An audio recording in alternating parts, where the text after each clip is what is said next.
পূর্ববঙ্গ থেকে আগত ছিন্নমূল উদ্বাস্তুদের নিঃশর্ত ভারতীয় নাগরিকত্ব প্রদানের দাবিতে অল ইন্ডিয়া মতুয়া মহাসংঘের উদ্যোগে এবং মমতা বালা ঠাকুরের ডাকে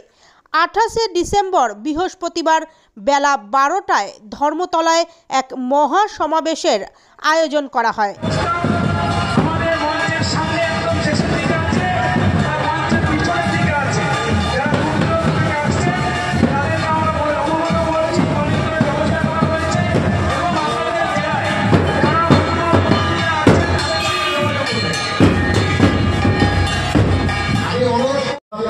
সবে করে হাহাকার কেহ বা